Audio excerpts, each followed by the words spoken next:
आज है 8 जुलाई।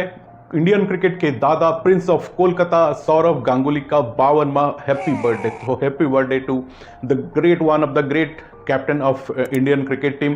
कितना बड़ा कोइंसिडेंस है कि कल 7 जुलाई था महेंद्र सिंह धोनी का बर्थडे और 8 जुलाई सौरव गांगुली का बर्थडे।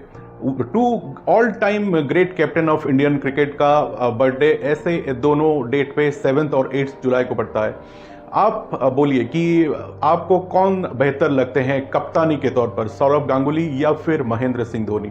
सौरव गांगुली को एक्चुअली हम कप्तान नहीं कहेंगे, हम इंडियन क्रिकेट के ट्रांसफॉर्मर कहेंगे, मॉडर्नाइजर कहेंगे, क्योंकि ऐसे टाइम पे इंडियन क्रिकेट की जो बागडोर सौरव गांगुली ने थामी थी, जब इंडियन क्रिकेट के ऊपर मैच फिक्सिंग का काला बादल छाया हुआ था। आपको याद होगा 1997-98 में जब बड़े बड़े प्लेयर्स के ऊपर मैच फिक्सिंग का चार्जेस लगा था।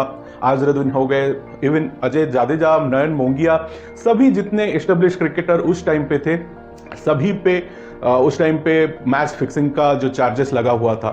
तब जब सचिन तेंदुलकर को इंडियन क्रिकेट की कैप्टन बनाया गया था, तब as a captain Sachin Tendulkar total failure थे और तभी जाके सौरव गांगुली को इंडियन कैप्टन के तौर पर चुना गया और रेस्ट इज हिस्ट्री।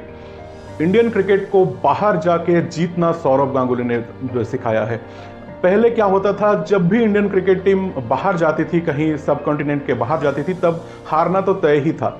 लेकिन सौरव गांगुली एक ऐसा कैप्टन बने जो इंडियन टीम को बाहर के कंडीशंस, जो कि ऑस्ट्रेलिया में हो गए, वेस्ट इंडीज में हो गए, साउथ अफ्रीका में हो गए, जीतना सिखाया। ठीक है, सीरीज हम नहीं जीत पाए थे, लेकिन मैचेस हमने जीतना सीखा सौरव गांगुली के अंडर। बहुत सारे प्लेयर जो आगे चल के इंडियन क्रिकेट टीम के लिए बहुत ही अच्छे परफॉर्म किए, सभी ने सौरव गांगुली के अंडर ग्रूम किया है। आप जाहिर खान देख ले, युवराज सिंह देख ले, मोहम्मद कैफ देख ले, वीरेंद्र सहवाग देख ले, इवन महेंद्र सिंह धोनी, बड़े बड़े नाम, हरभजन सिंह देख ले, बड़े बड़े नाम, सभी ने सौरव गांगुली के अंडर ही ग्रूमिंग किया है। ऐसा हुआ कि अपना जो ओपनिंग पोजीशन था वीरेंद्र सहवाग के लिए सौरव गांगुली ने छोड़ दिया था, क्योंकि सौरव गांगुली का एक इंटरव्यू में उन्होंने बोला था कि इस तरह से प्लेयर को बनाया जाता है, आप अगर अपने प्लेस नहीं छोड़ोगे तो नया जो क्रिकेटर है वो निखर के नहीं आ पाएगा।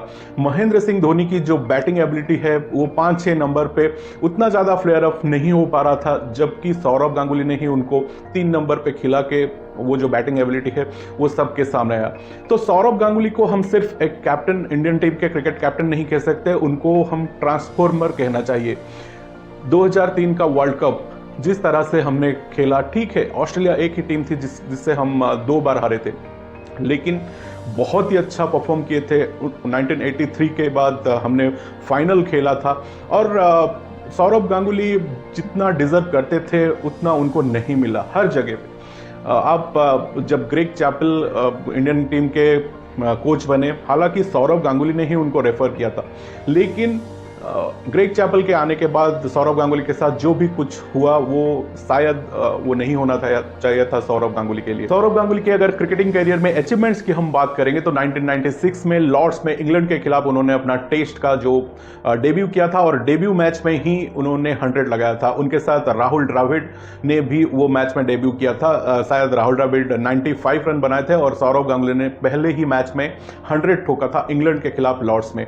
उसके बाद उन्होंने जब इंडियन टीम को कैप्टन के तौर पर इंडियन टीम के साथ जुड़े तो 2000 चैंपियंस ट्रॉफी में इंडिया फाइनल में पहुंची थी, 2002 में फाइनल में पहुंची थी और कौन भूल सकता है वो लॉर्ड्स में वो मैच टेस्ट सीरीज का दादा ने जो बैनियन उतार के हिलाया था टेस्ट सीरीज जीतने के बाद, युवराज सिंह और कैफ का वो मैच विनिंग परफॉर्मेंस कौन भूल सकता है। उसके बाद 2003 का वर्ल्ड कप, फिर साउथ अफ्रीका में जो वर्ल्ड कप फाइनलिस्ट हम थे, फिर 2003 में इंडिया का ऑस्ट्रेलिया दौरा, पहली बार इंडिया ने ऑस्ट्रेलिया को हराया था जिसमें राहुल द्रविड़ का बहुत ही बड़ा योगदान था। उन्होंने 272 रन बनाए थे, फिर सेकेंड इनिंग्स में भी 70-72 रन बनाए थे। अजीत अगरकर जो कि अभी चीफ सिलेक्टर हैं, उनका बहुत ही अच्छा परफॉर्मेंस था उस मैच में। तो पहली बार ऑस्ट्रेलिया में इंडिया ने वो टेस्ट मैच जीता था और सीरीज हमने 1-1 की बराबरी पर ख़त्म किया था। हालांकि एससीजी में जो लास्ट टेस्ट था, जो कि लास्ट था एज ए प्लेयर स्टीव वर्क का, वो मैच हम जीत जाते, लेकिन कहीं ना कहीं वो हम जीत नहीं पाए और 1-1 से वो जो सीरीज था वो बराबरी पे ख़त्म हुआ। फिर पाकिस्तान का दौरा किया इंडिया ने 2004 में और सभी में हमने बेहतरीन परफॉर्म किया। टेस्ट में टेस्ट सीरीज जीते, फिर वनडे सीरीज जीते। बहुत ही अच्छा performance under the captaincy of Sourav Ganguly. Sourav Ganguly फिर बीसीसीआई के प्रेसिडेंट बने और बहुत बड़े बड़े डिसीजंस उस टाइम पे भी उन्होंने लिया था।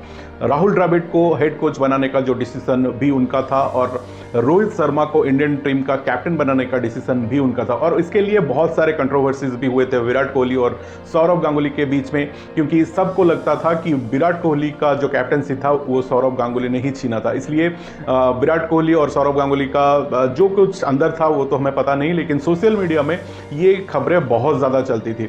और फिर एक दिन आया कि उनको बीसीसीआई का जो प्रेसिडेंट पोस्ट था वो छोड़ना पड़ा। समझ में नहीं आया कि ये डिसीजन किसका था, क्योंकि सौरव गांगुली जैसा एडमिनिस्ट्रेटर शायद ही मिलेगा, क्योंकि अभी जो भी प्रेसिडेंट है वो शायद एक क्या ही कहें, कुछ उस पर कहने की ज़रूरत नहीं है।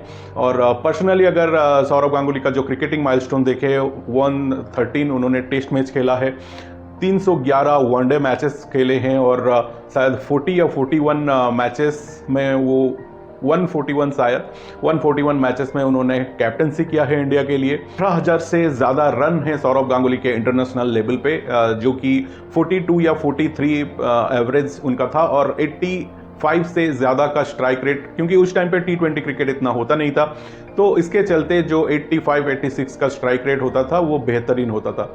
अगर ये वीडियो आपको पसंद आए, आप लाइक कर सकते हैं, मेरे चैनल को सब्सक्राइब कर सकते हैं।